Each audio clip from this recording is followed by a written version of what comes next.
to be pushing for these trees to be saved right now. This needs to be the biggest push because these are in danger of being torn down next month, very soon.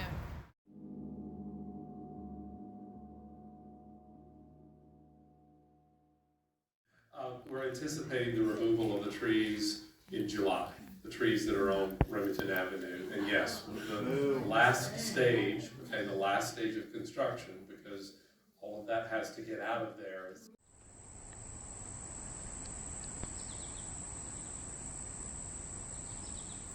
Any tree that is removed within the right-of-way, okay, has to be replaced. So we're obligated to replace those trees with new trees. The ones on Remington Avenue, we are replacing those with 6-inch diameter trees, okay, to replace the ones that are coming down there, okay. Those are going to be about 6 inches in diameter for the trunk width and 20 to 25 feet high, okay. So what we're going to do is work with the DCNR, Baltimore Conservation and Natural Resources Department, to see if there's other places in the city that they would like for us to plant the remaining trees. They have to be in a right-of-way, they don't have to be near our property. So we're going to work with them to determine where else we can put these trees, okay? The irony does not escape me that we are cutting down dozens of trees to build an AI center. We are paving paradise to put up a parking lot.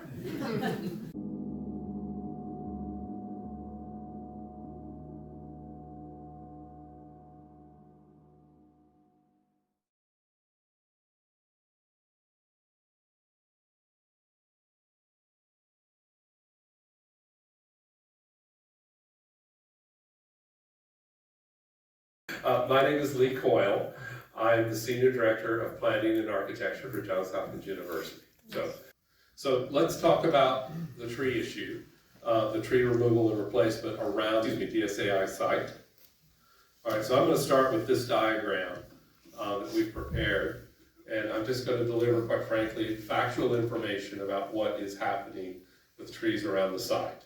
Okay, so it is a statement of fact that there will be 27 trees around the site in the right-of-way that will be removed for the project, okay? 9 of the 27 trees are along Remington Avenue, and those are being removed for the following reasons. We need loading access to get material to the construction site. That is one of the points where trucks will park and material will be picked off from the tower cranes. It's very important that those operating the tower crane have line of sight to the truck. We have a busy street, we have the truck access, we have a construction site, we have public across the street. We need to have those operating the cranes, those at the truck directing the loading to be able to communicate and see clearly. The trees create an obstruction for that. We also have the demolition of the chiller plant that will come down. We need those trees down to remove that building. So there are 18 trees on the right-of-way along Wyman Park Drive. Okay, both sides of Wyman Park Drive. Okay, those are also being removed. The Greenway, okay, the Baltimore Greenway is going to go through from the intersection of Wyman Park Drive, where it turns north-south to east-west, down to Remington Avenue. That is going to be put in place as part of this project on the city property. Where the trees are now won't work. The road has to be aligned to make the 14-foot wide requirement for the Greenway work within the right-of-way. So that's another reason those are being removed, plus the construction access. The ones on the south side, that's another place where we need the trucks to be able to park to pick material from the construction cranes, as well as general construction activity. A lot of topography change there to build the buildings, so those trees are being removed, okay? So those are the trees in the right-of-way, the 27 trees that are being removed. So just to let you know, in full disclosure, to build these two buildings, in addition to those trees being removed, okay, There are 40 trees that are on the north side, that's where the early learning center is today, that are going to be removed to make way for DSAI. In total, okay, there's 92 trees that are coming down. Okay? All right.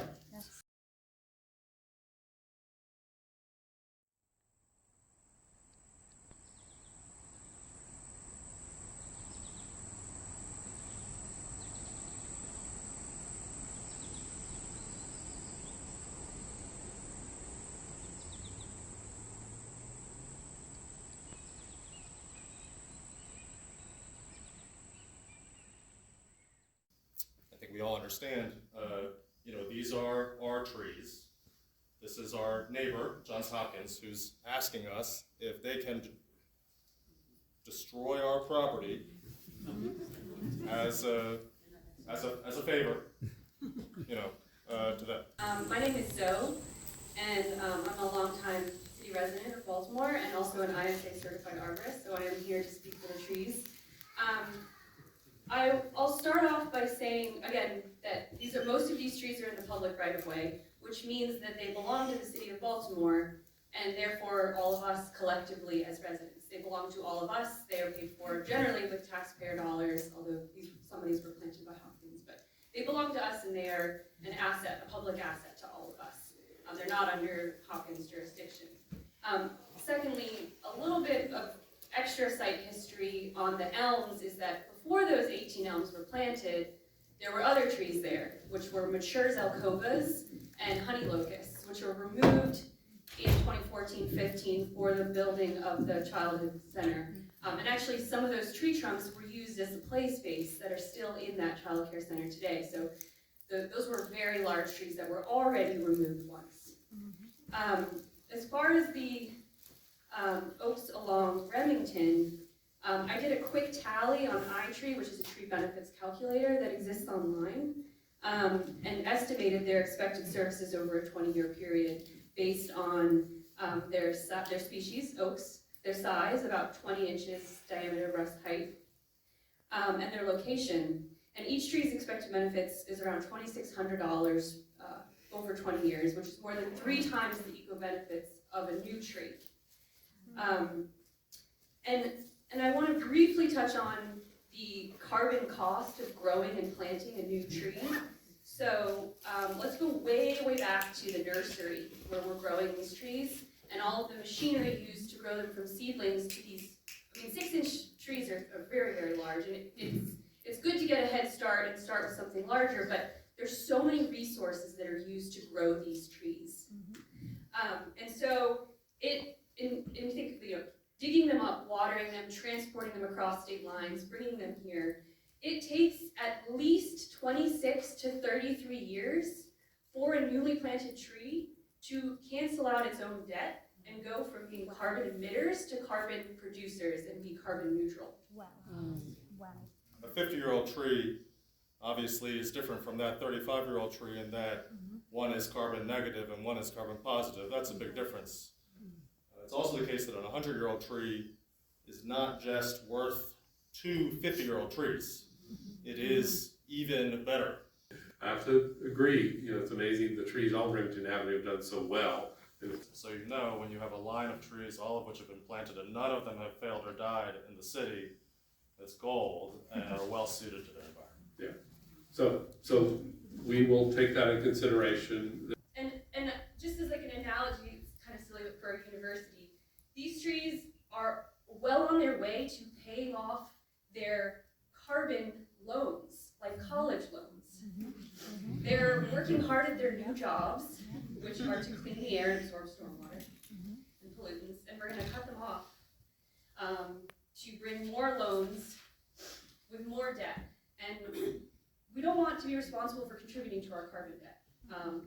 These 18 elms have another 10 years before they even work themselves off. These are one of the few resources that appreciate with their age. And this is a complicated issue. I know there's a lot coming in here, but we have to take a stand to start protecting our canopy now. And large landowners and models of research and education should be at the front line of defending and protecting our existing canopy. Thank you.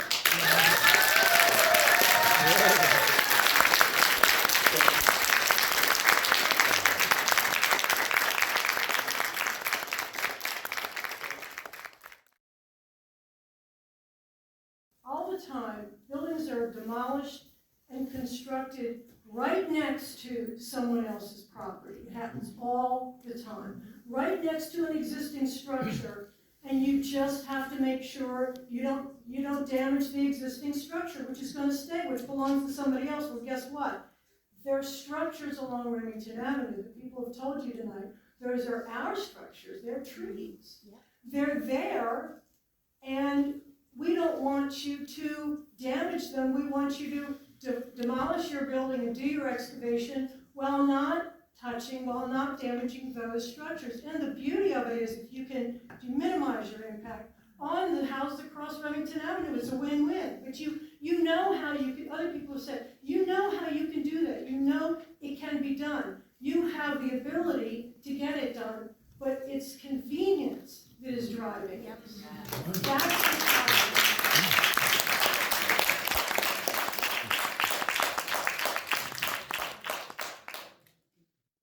Johns Hopkins, I want to remind Johns Hopkins that they do not have a monopoly on this neighborhood. They do not have a monopoly on my street. They do not have a monopoly on the people who live here. So you came up here and you said that all of this is stated fact. So I would like you to go back to that statement and explain to us what you mean by that, because my understanding is that permitting has not started and that there's a lot of steps that need to happen before this tree removal occurs. So. Okay. When I say statement of fact, I want to make sure that it's clear for the project we're talking about, these are the trees that would come down. That's what I meant by statement of fact. Would come down. Would come down after what process, please? We start with what's called Site Plan Review Committee. All the departments within the city that have jurisdiction over things such as the right-of-way, the Department of Transportation, the Department of Public Works, the Department of Planning. So we submit the drawings to them, they review, they look for compliance with the regulations by which anything can be relocated, removed, replaced, anything like that. Okay, review and eventually approve those drawings. That has to happen before we go to permitting. There are enabling projects along the way that can happen before the final permit for the building is achieved. Thank you. Thanks, Mr. Coyle. Yep. Sure.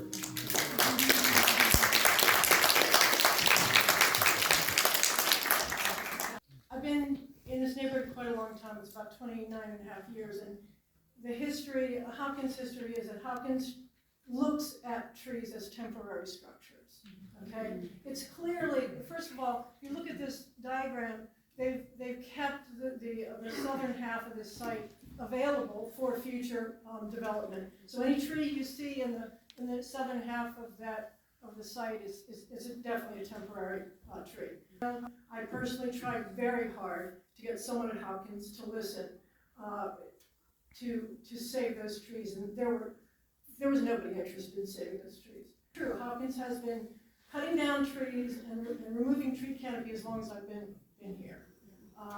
Charles Street, there was a forest on Charles Street one time.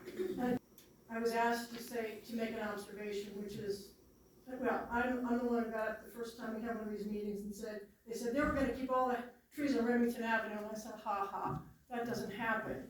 You're not going to keep all the trees. Well, now it turns out that the trees on Remington Avenue are only being removed because of an inappropriate construction entrance situation there. And they don't have to enter the site. They're not entering the site there now. They don't have to enter the site there. It's not a good place to enter the site. Look, so they've been cutting down trees as long as I've lived here. They do not, I mean, that's the reality. This is something Hopkins does. Hopkins cuts down trees for its convenience.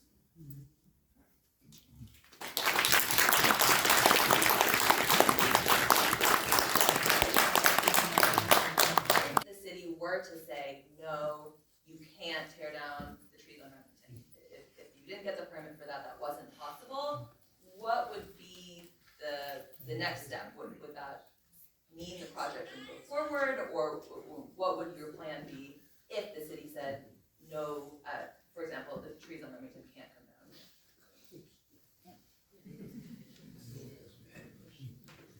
Project could still move forward. It would just require us to look at access. Wyman Wyman Park Drive is a major access for us, but there's also lots of utility rework to do there. That's part of that phasing. So we would have to look at Wyman Park Drive as the main route of access there. It would be interesting to see how at least 4 of those 9 trees would be able to stay there. I've lived here in Remington on Remington Avenue for more than 30 years now. And one of the things that made it such an appealing place to live is all the beautiful nature and the trees right across the street from me. I've been there for longer than I have. It is so upsetting to learn that Hopkins is going to remove these trees that are on public property. They have been really dishonest to us. They told us in the beginning that they're going to do all they can to save the trees. But sometimes with construction, you know, a tree might die. And I get that. The roots get disturbed, but it went from that to just ripping them all out.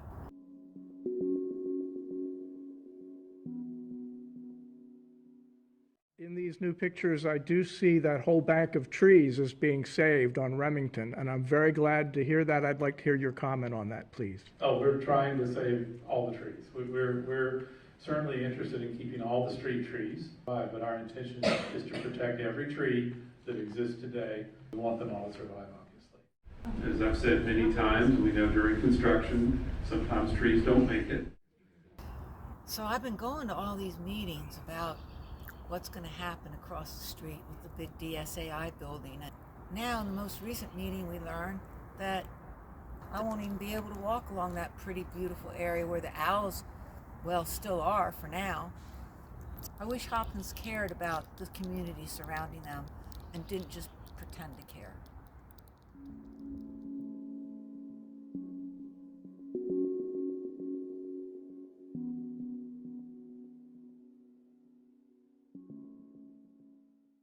You are Hopkins.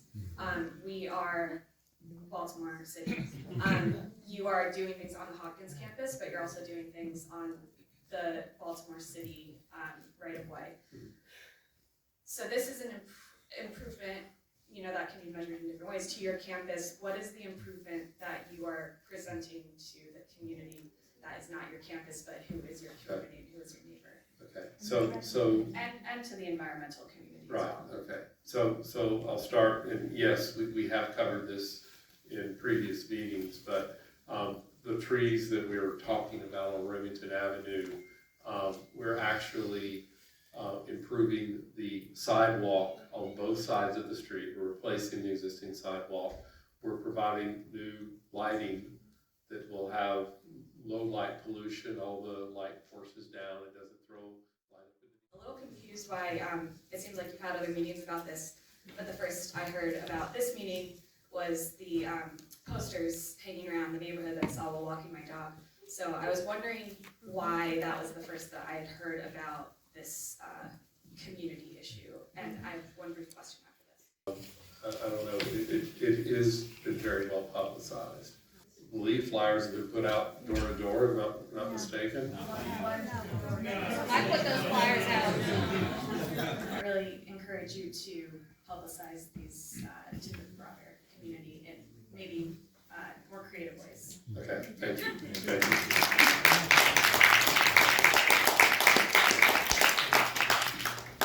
Design architectural planning advisory panel basically, and they advise on these big projects just to say like this makes sense, like any finding. They have to. Very impressed with the organizing that's been happening with the neighborhood. I think it's amazing. Someone had asked me last year to put some of these meetings in my newsletter. I try not to do like hyper-local stuff in my newsletter, but obviously that's something I can think through. You know, we can certainly use social media, all of that. I'm so happy to do that, not just with this.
publicly on the Be More Against DSAI, please send it to me. You can send me a message on Instagram. You can reach out to me on Substack. Why do you care about the trees? Because we need the trees.